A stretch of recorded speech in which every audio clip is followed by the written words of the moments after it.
Good morning. Welcome in. Good morning, Avid. Good morning, Rebecca. Good morning, Joy. Glad y'all are here.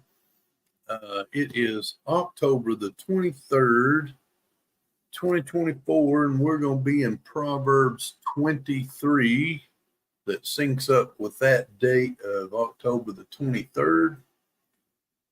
Starts out with chapter 23, verse 1.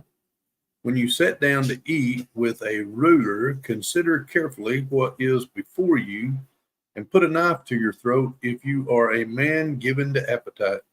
Do not desire his delicacies, for they are deceptive food. And there's a note with verse 1 through 3. Good morning, Robbie.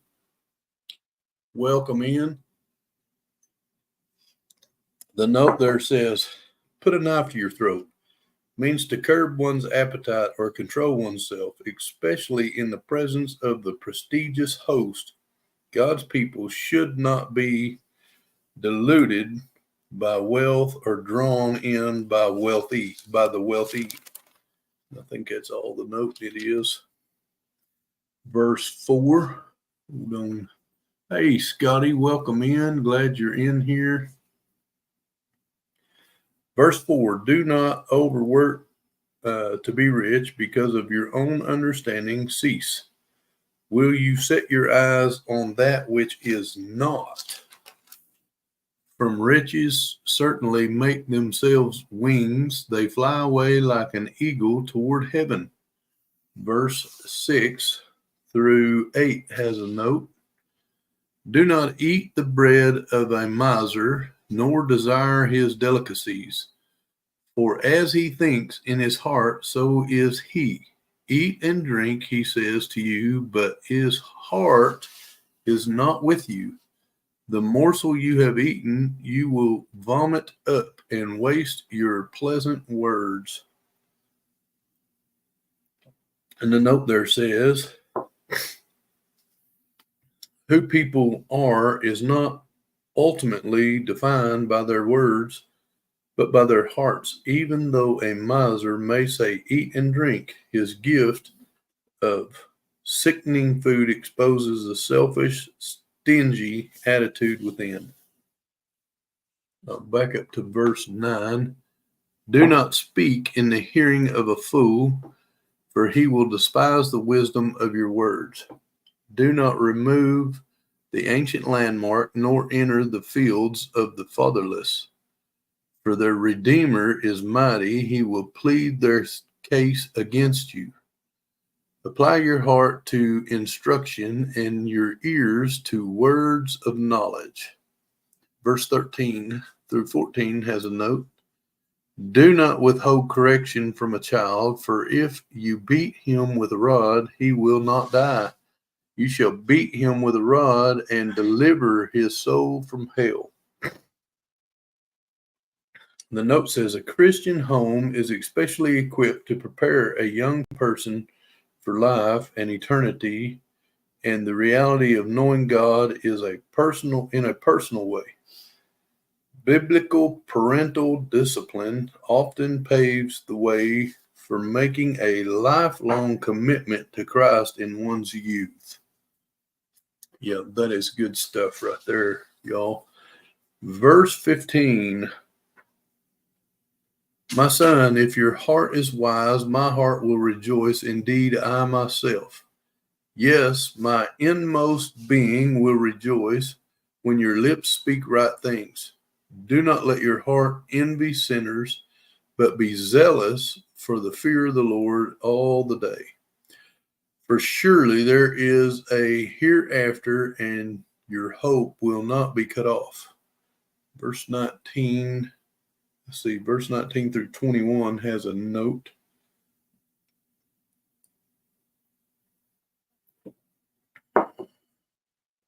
And it says, verse 19, my son, hear my son, and be wise, and guide your heart in the way. Do not mix with winebibbers or with gluttonous eaters of meat. For the drunkard and the glutton will come to poverty, and drowsiness will clothe a man with rags.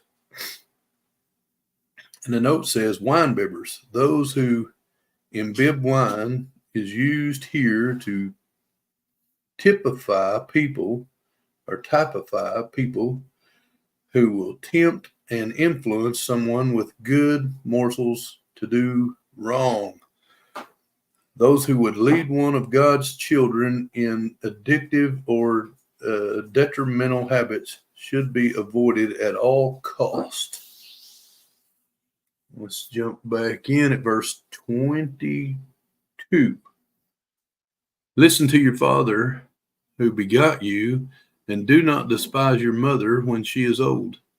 Buy the truth and do not sell it. Always wisdom and instruction and understanding. Also wisdom and instruction and let me just start again. Verse 23. Buy the truth and do not sell it.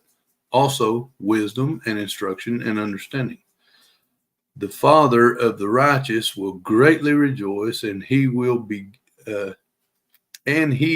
who begets a wise child will delight in him. Let your father and your mother be glad, and let her who bore you rejoice. Then verse 26 through 28 has a note. My son, give me your heart, and let your eyes observe my ways. For a harlot is a deep pit, and a seductress is a narrow well. She also lies in wait as for a victim, and increases the unfaithful among men. And the note says the father's urgent appeal relates to the dangers of sexual sin. He warns of two kinds of immoral women and the unmarried and the married.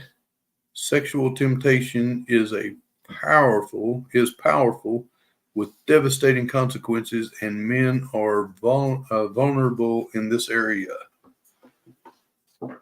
Verse 29 through 35 wraps up the chapter. Once we get through it, there's a note with it.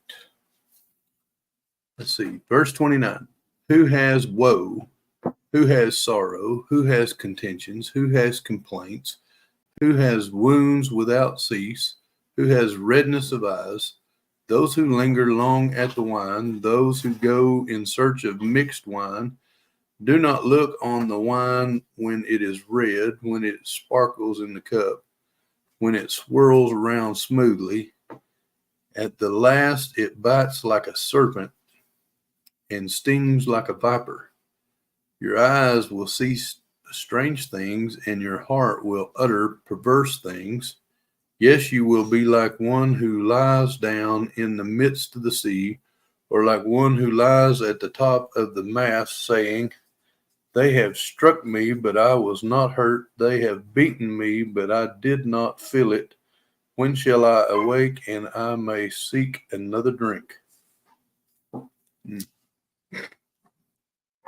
And the note there says, people who are given to drunkenness linger long at the wine, often find other excuses and negative habits cropping up in their lives, such as poverty, misery, immorality, instability. Nothing is glamorous about addiction. Perpetually anesthetizing oneself will destroy a person's life, undermining confidence and respect, desensitizing them to others, and creating a black hole of despair. Yes, I have seen that cycle. That is very true. Let's jump over. That finishes up Proverbs 23. Let's jump over to Ephesians 6, chapter 6, verse 10 through 20, and put our armor on, y'all. Finally, my brethren, be strong in the Lord and in the power of his might. Put on the whole armor of God, that you may be able to stand against the wiles of the devil. For we do not wrestle against flesh and blood, but against principalities, against powers, against the rulers of the darkness of this age, against spiritual hosts of wickedness in the heavenly places.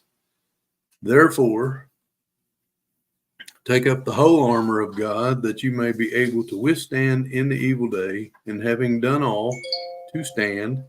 Stand therefore, having girded your waist with truth, having put on the breastplate of righteousness, and having shod your feet with preparation of the gospel of peace. Above all, taking the shield of faith, with which you will be able to quench all the fiery darts of the wicked one. Take the helmet of salvation and the sword of the Spirit, which is the word of God, praying always with all prayer and supplication in the Spirit, being watchful to this end with all perseverance and supplication for all the saints, and for me, that utterance may be given to me, that I may open my mouth boldly to make known the mystery of the gospel, for which I am an ambassador in chains, that in it I may speak boldly as I ought to speak. And now we have our armor on and we are ready to face the day, y'all. Thank you, guys. Please tap the thumbs up. Yes, thank you, Rebecca. Please do. Golly, Scotty, I hope you're feeling well this morning. Glad you guys are in here. I want to challenge you guys to go be a blessing for someone else today. And I just want to say God bless you, and we will see you again tomorrow. Thank you so much. Love each and every one of you guys. See you tomorrow.